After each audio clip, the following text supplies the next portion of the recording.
Hermanos, buenos días. Bienvenidos una vez más. Nos encontramos en este tiempo de devocionales que tenemos en la Iglesia de la Comunidad.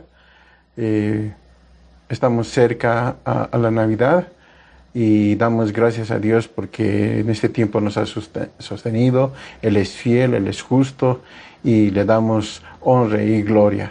Hermanos, vamos a orar.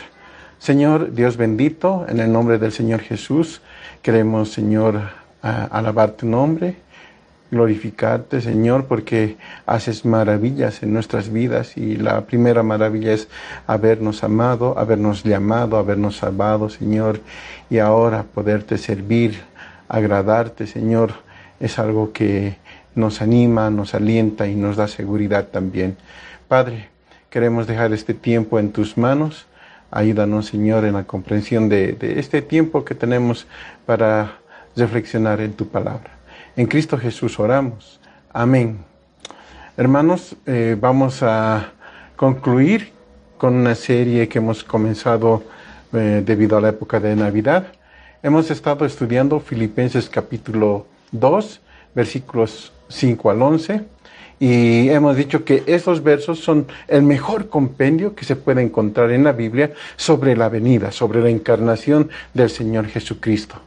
En los devocionales pasados hemos aprendido sobre qué hacía el Señor antes de su venida. Vimos también el momento de su venida. Además, vimos lo que hizo durante y después de su venida. Hoy estaremos viendo la realidad de su venida. Gálatas capítulo 2, versículo 20 dice así: con Cristo estoy juntamente crucificado, y ya no vivo yo, mas Cristo vive en mí, y lo que ahora vivo en la carne, lo vivo en la fe del Hijo de Dios, el cual me amó y se entregó a sí mismo por mí. Ahora quisiera que consideremos la grandeza de esta declaración: Cristo vive en mí. Y esta afirmación, hermanos, está llena de alegría, está llena de gozo para el cristiano, está lleno de alegría, de esperanza para el Hijo de Dios. Es la explicación de nuestra esperanza y el potencial que tenemos para la victoria. Existen dos declaraciones que ocurren una y otra vez en la palabra de Dios. Una es: yo estoy en Cristo. Y la otra: Cristo está en mí. No menos de 164 veces Pablo hace referencia a este hecho, ¿no? A que el creyente está en Cristo. De igual o de suma importancia es el hecho de que Cristo está en el creyente. Para que el creyente esté en Cristo, debe haber una realidad: que éste haya sido salvo. Que el Señor Jesús esté en el creyente significa que este ser humano es santificado. La salvación y la santificación son todo lo que uno necesita para ser bendecido, para ser bienaventurado. Es una verdad bíblica que la vida del cristiano es una continuación, es una realidad de la venida del Señor Jesucristo a esta tierra, de la encarnación del Señor Jesucristo. El ser salvo, en primer lugar, significa tener el Espíritu de Dios viviendo en uno. La salvación es una bendición de Dios. El Señor está morando en el ser humano redimido por medio de su propio Espíritu Santo, con un propósito, hermanos, con el propósito de vivir una vida que agrade a Dios. Usando la analogía del agua, el Señor Jesús dijo que el ser salvo era como tener una fuente de agua viva rebosando dentro de cada uno. No es como tomar un poco de agua, sino es tener ríos de agua fluyendo. Según el Evangelio de Juan, capítulo 7, versículo 39, dice, ¿no? Esto dijo el Espíritu que habían de recibir a los que creyesen en Él, pues aún no había venido el Espíritu Santo porque Jesús no había sido glorificado. El Señor Jesús prometió que el Padre enviaría a un Consolador para permanecer, para vivir con los creyentes, de la misma forma que el Señor Jesús había estado personalmente con sus discípulos durante su ministerio terrenal. Él prometió que ese compañero, que ese consolador, a quien identificó como el Espíritu Santo de verdad, estaría con ellos para siempre, para morar con ellos, para estar en ellos, según lo que nos dice Juan capítulo 14, versículo 16 y 17. El apóstol Pablo añadió que la presencia del Espíritu Santo es prueba de salvación.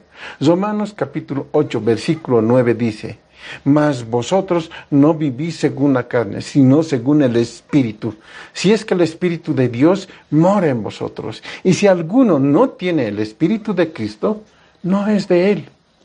El Espíritu Santo, el Espíritu de Dios, el Espíritu de Cristo, el Consolador, son títulos aplicados a la tercera persona de Dios. Ahora, cuando nosotros hablamos que el Espíritu de Dios vive en uno, es decir, que Jesús o que Dios vive en ti, es decir, la misma cosa. Las personas de la Trinidad no pueden ser divididas. Dios mora en ti, hermano, mora en mí, por medio del Espíritu Santo. El Señor Jesucristo vive en nosotros por medio del Espíritu Santo. Ahora, si alguien pregunta, ¿cómo vive el Espíritu Santo en el creyente? La respuesta de la Biblia es: el Señor Jesucristo mora en el corazón por la fe. Eso equivale a decir que la presencia de Dios comienza en el instante que una persona confía en Cristo Jesús, que confía en su obra, ¿no? Y que también confía en su único y suficiente Salvador. Hermanos, cada persona que ha sido salva tiene a Dios viviendo en su vida, porque el Espíritu de Dios ha hecho morada en cada creyente. El Señor Jesús discutió detalladamente el significado de la morada del Espíritu de Dios en el creyente en el capítulo 14 y versículo 20 de Juan. En ese pasaje, nos muestra claramente y dice: en aquel día vosotros conoceréis que estoy en mi Padre, y vosotros en mí, y yo en vosotros. Ahora, quisiera que examinemos estas palabras. El Señor Jesús está en el Padre. El creyente está en Jesús. El Señor Jesús está en el creyente. Ahora, pensemos un momento. Es Dios viviendo en el creyente por medio del Espíritu Santo.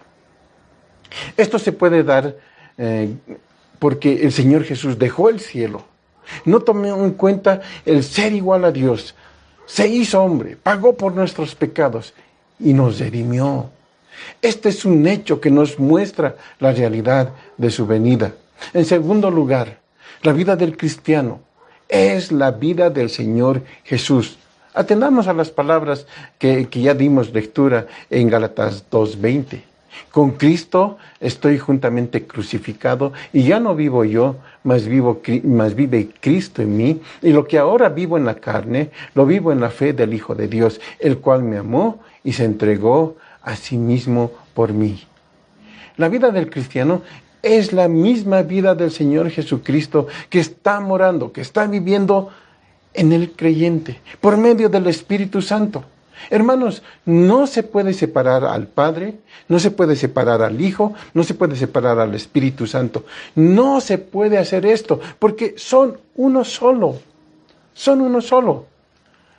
No se puede separar al Padre porque está viviendo con el Hijo. Está viviendo con el Espíritu Santo. Donde uno está, están los tres. Lo que hace uno, lo hacen los tres. Saben, hermanos, hay una absoluta unidad entre ellos. Aunque son tres personas, también son un solo Dios. Piensen en lo que significa el hecho de que tu vida ya no es tuya. Ya no es tuya, ya no es mía. Es la vida del Señor Jesús viviendo en nuestros cuerpos. Esa es la realidad de la encarnación. Esa es la realidad de su venida. En tercer lugar, la venida del Señor Jesucristo en el creyente es la base de la victoria espiritual. El Señor oró al Padre en Juan capítulo 17, 23. Él dijo: yo en ellos y tú en mí, para que sean perfectos en unidad, para que el mundo conozca que tú me enviaste y que los has amado a ellos como también a mí me has amado. Estas palabras muestran una vez más la realidad de su venida. Significa que somos perfectos en unidad. Hermanos, significa estar completo, estar completamente equipado. La verdad, que los creyentes sean perfectos, se basa en dos verdades asombrosas. La primera verdad es su presencia. Él dice, yo en ellos. La segunda verdad es la presencia de Dios en el Señor Jesús. Tú en mí. Dios está en Jesús. Y Jesús está en ti, Jesús está en mí, Dios vive en nosotros. Esa es la base de toda la victoria espiritual en nuestras vidas. En 2 Corintios capítulo 3, versículo 5 dice, que no que seamos competentes por nosotros mismos, no es así, no que pensemos algo como de nosotros mismos, sino que nuestra competencia proviene de Dios. En 2 Corintios capítulo 9, verso 8 dice, y poderoso es Dios para hacer que abunde en vosotros toda gracia, a fin que teniendo siempre en todas las cosas todo lo suficiente, abundéis para toda buena obra. Hermano, tú puedes vivir en victoria espiritual porque la vida de Dios está viviendo en ti. Y esa vida la vive por medio del Espíritu Santo, hermanos. Es una gran realidad. En cuarto lugar, el Señor Jesucristo está en el creyente. Y esa es la base de nuestra seguridad. La cristiandad no es un asunto de tal vez, no es un asunto de ojalá así sea. No, hermanos, es una relación más bien de saber, de estar seguro. Yo estoy salvo en Él y lo sé. Yo estoy preservado, estoy escondido en Cristo y lo sé. El Señor Jesucristo vive en mí y lo sé. Esa es la seguridad que cada uno de nosotros tenemos. Colosenses capítulo 1, versículo 27 nos recuerda que es en Cristo que tenemos la esperanza de gloria. Es en Él, es en el Señor que está nuestra esperanza. El propósito del Señor Jesucristo al venir a la tierra, al encarnarse, fue el de salvar a los pecadores de sus pecados con un propósito, para la gloria de Dios. Este plan de salvarnos ya fue hecho en la eternidad. Antes del tiempo fue ejecutado en la cruz. Y en el tiempo también de la resurrección. Y el Señor Jesús redime a los hombres para la gloria de Dios, más allá del tiempo. Hermanos, en esta Navidad, demos gracias al Señor por toda esa obra magnífica, por toda esa obra de amor. El dejar al cielo, venir a la tierra, hacerse hombre, sufrir, que sea humillado, morir, resucitar y ahora estar intercediendo por nosotros. Démosle gracias en esta noche tan especial. Recordemos con nuestra familia que el Señor Jesús vino para salvarnos.